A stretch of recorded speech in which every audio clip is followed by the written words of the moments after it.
Сәлеметсіздер ме менің YouTube көрермендерім. Мен бүгін түсірейін деп жатқан тақырыбым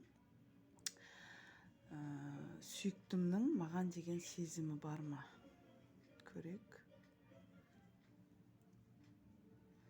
Сүйіктімнің маған деген сезімі бар ма?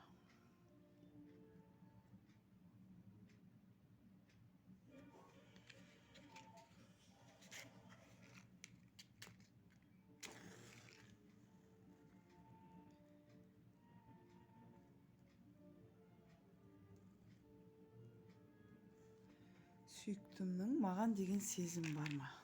Қазір көретін боламыз.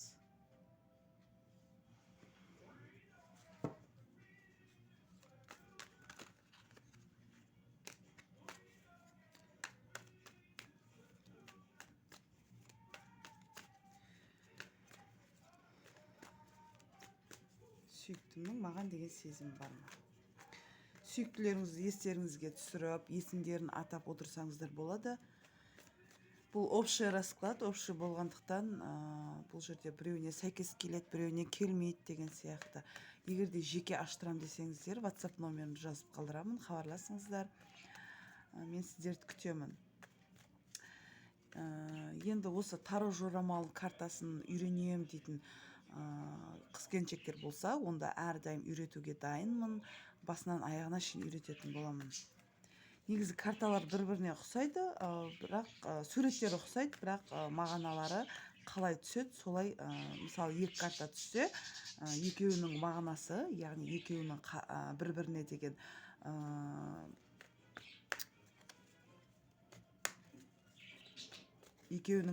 деген сондай бір тығыз байланысы, картаның үш карта түссе, сонымен сәйкес бір қарым-қатынасы тығыз болады. Енді жігітімнің сезімі қандай, соны көретін боламыз. Ендеше бастайық. Жігітімнің сезімі қандай маған деген?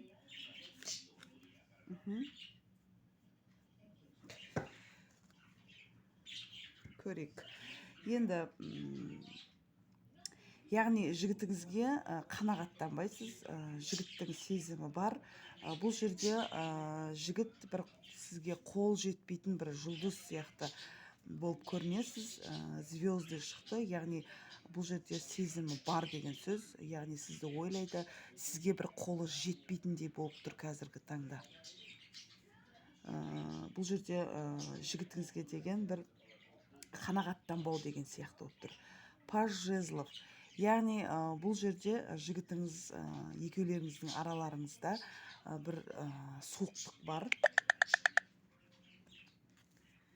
Ары қарай көрейік. Дәл қазіргі таңда жігітіңіздің сезімі қандай болып тұр, соны көрейік. Дәл қазіргі жағдайда.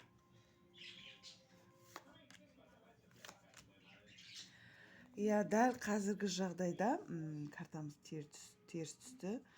Наказание, яғни сізден бір өш алу деген сияқты ондай болып тұрған жоқ.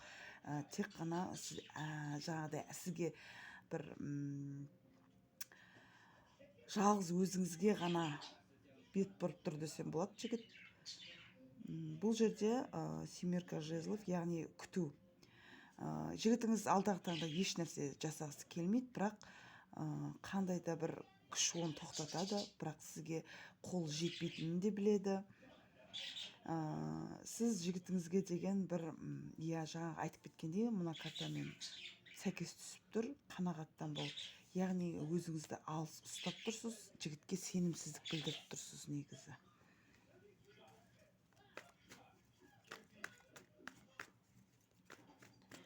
Сізге ешқандай былайша айтқанда, бұл нақтысын айтқанда бір құпия кездесулер, барлығы құпия болып тұр.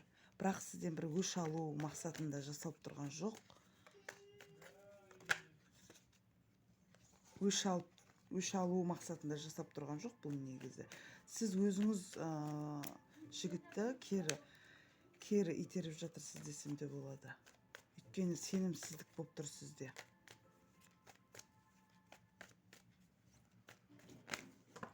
Ой, карталарым ұшып жатыр ғой менің. жігіт не айтқысы келіп жатқанын көрейікші. Жігіт сіз туралы бір қатты бір ойлау үстінде сияқты. Ойлары әртүрлі болып шашыраңқы. Башня. Бұл жерде башня түсті, яғни кішкене үзіліс болып тұр, пауза болып тұр. Бұл жерде карталарым енді экранға көрсетуге де болмайды. Бұл жерде яғни қалай айтсам болады, бір интимный қарым-қатынас сондай болып тұр араларыңызда, бір-біріңізге сондай. Восьмерка кубков, яғни бір нәзік сезімде бар. Енді семерка кубков, яғни бұл жерде бір-бірлеріңізге деген қанағаттану деген сияқты болып тұр. Жігіттің ойы әртүрлі болып тұр негізі сіз туралы. Сезім бар ма?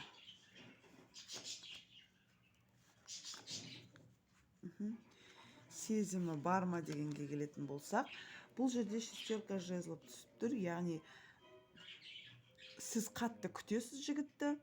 Правосудие, яғни барлығы әділ шешілу керек деген сияқты болып тұрсыз. Яғни бұл жерде алдында айтып кеткендей бір құпия кездесулер деген сияқты болып тұр ғой.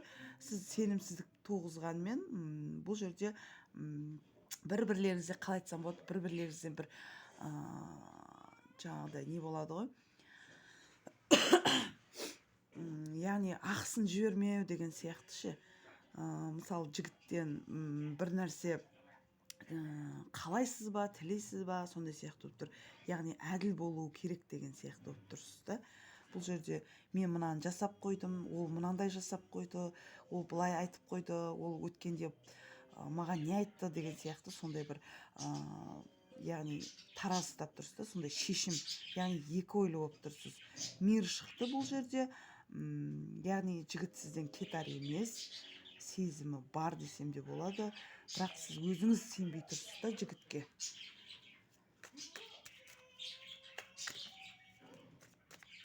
Жігіттің маған деген сезімі бар ма?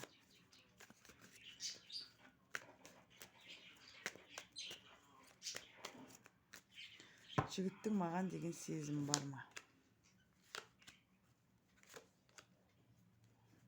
Жігіт отбасылы сияқты. Отбасылы сияқты емес, отбасылы. Яғни шаңырақ түсіп тұр, екі ортада жүр, қайсысына барарын білмей деген сияқты, бірақ суд деген карта түсіп тұр. Яғни жігіттің ойы бір жерде емес, семьясы бар. Бұл жерде кішкене ашулы болып тұр, бір агрессиямен. Яғни семьясы, бұл жерде 3 карта түсті, яғни семьялы ер азамат. Бұл жерде сондықтан бұл ер азамат өте баяу қозғалады, өйткені умеренность деген карта түсіп тұр. Барлығы жаймен ғана болып жатыр. Ситуацияға қарасақ, отбасынан босай алмай жүр. Және де өзі шаршап, бір агрессия болып жүр. Мүмкін семьясында бір жағдайлар болуы мүмкін. Бұл жерде көп қой, неше түрлі жағдайлар. Проблемалар десем де болады. Сондаймен жүр. Яғни сізден айырылып қалғысы келмейді. Көбінесе тарас шығып жатыр. Келіспеушіліктер. Яғни семьяда.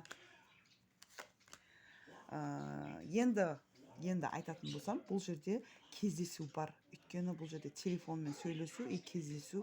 Бір жағынан жігіт қаражат мәселесіне де кішкене қарап тұр десем болады алдағы таңда. Жігіт қазір бос емес, бірақ алдағы таңда жігітте бір действия болады. Яғни жылдам, бұл жерде стрелкалар тұр ғой, жылдам жаңа связға шығу мүмкін жігіт. Аттың үстінде тұр. Қазір таңда повешенный, яғни тупик болып тұр. Қазір таңда ақша мәселесі шығып жатыр. Сізді ойлайды, сізді қалай ойлайды. Бұл жерде өте бір сұлу, өзіне қарайтын, бір жақсы бір әйелдің бейнесін көреді сізден. Бір женственная деген сияқты. Енді жігіт ойлайды, жаңа нәрселерді көрмейді, артында ескі қарым қатынас. Яғни қазіргі таңда бұл ештеңеге көңіл бөлмей тұр, тек қана сізді ойлауда. Ары қарай көрейік. Кездесу болады ма? Қашан кездесу болады? Кездесу болады, бірақ қазір таңда міне өте ауыр болып тұр, отбасылық жағдайына байланысты. Бұл екі карта бірдестен түсті, яғни атқа мініп тұр, алдағы таңда жігіттің өзі хабарға шығады, келеді деген сияқты болып тұр.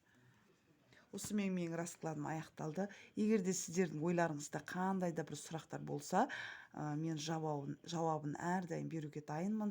Хабарласыңыздар, мен сіздерді күтемін. Енді мен WhatsApp номерімді астына жазып қалдырамын.